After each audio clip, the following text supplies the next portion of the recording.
अगर आप भी लेना चाहते हैं देश दुनिया की तमाम जानकारी तो आज ही सब्सक्राइब करें हमारे चैनल को। साथ ही नीचे दिए बेल आइकन को जरूर दबाएं ताकि हर अपडेट आप तक पहुंच सके। नमस्कार, अक्षर न्यूज नेटवर्क पर आप सभी का स्वागत है।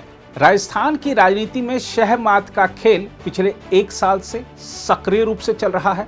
जब कभी ऐसा लगता है कि सचिन पायलट का पलड़ा भारी होता जा रहा है तो मुख्यमंत्री अशोक गहलोत ऐसा दांव चल देते हैं कि सचिन चारों खाने चित हो जाते हैं। राजस्थान के उप मुख्यमंत्री पद से सचिन पायलट को बर्खास्त करने के बाद उन्हें निकम्मा तक कह चुके अशोक गहलोत इस बात के लिए कतई राजी नहीं है कि सचिन पायलट को वह फिर अपने मंत्रिमंडल में उप मुख्यमंत्री पद की जिम्मेदारी सौंपे। कांग्रेस का केंद्रीय नेतृत्व अजीब मुश्किल में है क्योंकि वह सचिन पायलट को बार बार धैर्य रखने को कह रहा है और मुख्यमंत्री अशोक गहलोत को मनाने में कामयाब नहीं हो पा रहा है। सचिन पायलट को कांग्रेस ने दिल्ली की राजनीति का ऑफर देते हुए उन्हें राष्ट्रीय महासचिव बनाने का प्रस्ताव दिया, लेकिन सचिन पायलट ने इससे इनकार कर दिया और कहा कि वह राजस्थान में ही सेवा करना चाहते हैं। सचिन पायलट दिल्ली में ही डेरा डाले हुए हैं, लेकिन उनकी अब तक प्रियंका गांधी से मुलाकात नहीं हो पाई है। हालांकि बातचीत लगातार हो रही है। इस बीच अशोक गहलोत ने ऐसा दांव चल दिया है कि मंत्रिमंडल विस्तार या फेरबदल 1-2 महीने तक नहीं हो सकता। गहलोत को उम्मीद है कि शायद तब तक यह विरोध की राजनीतिक गर्मी भी कम पड़ जाएगी। गहलोत को उम्मीद थी कि सचिन पायलट कांग्रेस छोड़ देंगे, लेकिन उन्होंने ऐसा नहीं कर गहलोत के लिए अकेले राज करना मुश्किल कर रखा है। दूसरी तरफ अशोक गहलोत के लिए पायलट गुट ही अब तक मुश्किल खड़ी कर रहा था, लेकिन अब बसपा से कांग्रेस में शामिल होने वाले विधायकों के मुखर स्वर भी उनको सुनने पड़ रहे हैं। राजस्थान के करौली से विधायक लाखन सिंह ने कहा है कि मंत्रिमंडल का विस्तार होना चाहिए क्योंकि इससे सरकार की कार्यकुशलता बढ़ेगी। वहीं उदयपुर वाटी से विधायक राजेंद्र गुढ़ा ने कहा कि 1 साल पहले यदि बसपा से कांग्रेस में आने वाले 6 विधायक और 10 निर्दलीय नहीं होते तो आज सरकार की प्रथम पुण्यतिथि की तैयारी होती। बसपा से कांग्रेस में शामिल हुए विधायकों में से 3 विधायक लाखन सिंह, राजेंद्र गुढ़ा और संदीप यादव जयपुर में यादव के निवास पर मिले। हालांकि उन्होंने इसे एक सामान्य बैठक बताया। लाखन सिंह ने कहा कि राज्य में 9 मंत्रियों की सीट खाली है। कुछ विभाग पूर्णतया सरकारी अधिकारियों पर निर्भर हैं और यदि उन विभागों में मंत्रियों की नियुक्ति हो जाए तो वो अच्छे तरीके से काम करेंगे।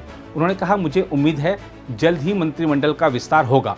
वहीं दूसरी ओर पूर्व मंत्री और उदयपुर वाटी से विधायक राजेंद्र गुढ़ा ने कहा, आज से लगभग 11 महीने पहले 19 विधायक कांग्रेस को छोड़कर चले गए थे और यदि बसपा से कांग्रेस में आने वाले 6 विधायक और 10 निर्दलीय नहीं होते तो आज सरकार की प्रथम पुण्यतिथि की तैयारी होती।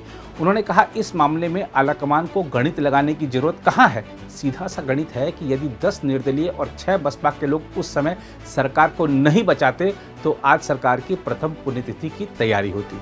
यह आलाकमान को समझ में क्यों नहीं आ रहा है मुझे पता नहीं, ऐसा उन्होंने कहा। पायलट गुट के दबाव बनाए जाने के सवाल का जवाब देते हुए गुढ़ा ने कहा, मुझे तो पता नहीं इस बात का, लेकिन मुझे तो यह पता है अगर हम नहीं होते तो सरकार की प्रथम पुण्यतिथि होती। बार बार वो इसी बात को दोहरा रहे थे। तीनों विधायकों की बैठक को लेकर अलवर के तिजारा से विधायक यादव ने कहा, यह एक सामान्य बैठक थी और उन्होंने मुझे जन्मदिन की शुभकामनाएं दी। लाखन सिंह, राजेंद्र गुढ़ा, संदीप यादव, वाजिब अली, दीपचंद खेरिया, जोगेंद्र अवाना ने 2018 में विधानसभा चुनाव बसपा उम्मीदवार के रूप में जीता था, लेकिन सितंबर 2019 में बसपा के सभी विधायक कांग्रेस में शामिल हो गए थे। उल्लेखनीय है कि पिछले साल पूर्व उप मुख्यमंत्री सचिन पायलट और 18 अन्य विधायकों द्वारा मुख्यमंत्री अशोक गहलोत के नेतृत्व से बगावत करने के बाद बसपा के इन 6 विधायकों ने अशोक गहलोत गुट को समर्थन दिया था। अब पायलट गुट ने सरकार और पार्टी आलाकमान पर मंत्रिमंडल विस्तार और राजनीतिक नियुक्तियों को लेकर दबाव बनाना फिर शुरू कर दिया है। उनका कहना है कि पिछले वर्ष पायलट द्वारा उठाए गए मुद्दों का अभी तक समाधान नहीं निकला है। इस बीच राजस्थान की कांग्रेस सरकार ने बहुप्रतीक्षित राजनीतिक नियुक्तियों की शुरुआत करते हुए सोमवार को 33 निकायों में 196 नगर पालिका व नगर परिषद सदस्यों का मनोनयन किया। उल्लेखनीय है कि राजस्थान में जिला स्तर पर विभिन्न निगमों व बोर्ड में लगभग 30,000 राजनीतिक नियुक्तियां होनी है, जो किसी न किसी कारण से लगातार टल रही थी, जबकि सचिन पायलट व उनके समर्थक विधायक लंबे समय से इसकी मांग कर रहे थे। हम आपको बता दें कि जिला स्तर पर राजनीतिक नियुक्तियों के लिए इस साल 9 और 10 फरवरी तक नाम मांगे गए थे। तब कांग्रेस महासचिव व प्रदेश प्रभारी अजय माकन ने कहा था, हम लोगों की कोशिश रहेगी कि जिला स्तर पर जो बोर्ड व निगम है, जहां लगभग 25 से 30 हज़ार राजनीतिक नियुक्तियां होनी है, इसकी कार्रवाई हम फरवरी के पहले पखवाड़े में पूरा कर लें, लेकिन उसके बाद विधानसभा का बजट सत्र व विधानसभा की 3 सीटों पर उपचुनाव के चलते यह मामला टल गया था। उधर राजस्थान कांग्रेस में बढ़ते तनाव व पायलट खेमे के ज्यादा तीखे तेवरों के बीच कांग्रेस ने सभी वर्गों के साथ आंतरिक बातचीत तेज कर दी है, लेकिन प्रदेश मंत्रिमंडल में जल्द ही फेरबदल होने की संभावना मुख्यमंत्री अशोक गहलोत के अड़ जाने के चलते नजर नहीं आ रही है। मुख्यमंत्री निवास से जारी एक बयान में कहा गया है कि मुख्यमंत्री लोगों से व्यक्तिगत रूप से नहीं मिल रहे हैं और डॉक्टरों ने उन्हें अभी 1-2 महीने किसी से व्यक्तिगत मुलाकात नहीं करने की सलाह दी है। ऐसे में अब माना जा रहा है कि मंत्रिमंडल विस्तार 1-2 महीने के लिए तो हो ही नहीं सकता। गहलोत इस साल 29 अप्रैल को कोरोना वायरस से संक्रमित पाए गए थे, तब से ही वह डॉक्टरों की सलाह पर एहतियातन लोगों से व्यक्तिगत रूप से मुलाकात नहीं कर रहे हैं। इस तरह गहलोत के इस फैसले से सचिन पायलट समर्थकों की उम्मीदों पर पानी फिर गया है। इसके साथ ही अशोक गहलोत तब तक भी बेफिक्र हैं जब तक विपक्षी भाजपा की ओर से उनको कोई चुनौती नहीं मिलती। बीच में सरकार यदि अस्थिर होती है तो भाजपा सरकार बनाने का प्रयास नहीं करेगी और नए चुनाव पर ही जोर देगी।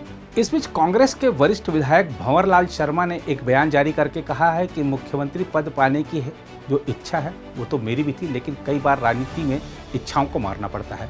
अब उन्होंने जो अपनी इच्छा का प्रकटीकरण किया है, देखना होगा कि वो कांग्रेस को कितना मुश्किल में डालता है। आइए आपको दिखाते हैं भंवरलाल शर्मा ने क्या कहा है। मैं तो आपकी भाषा को समझ के बोल रहा हूँ कि अभी कुछ होने वाला नहीं है। आज लिखा है कि 2 महीने कुछ होने वाला नहीं है। मुख्यमंत्री किसी से मिल भी नहीं रहे हैं 2 महीने तक, तो आप अंदाज लगा लीजिए कुछ होने वाला है क्या।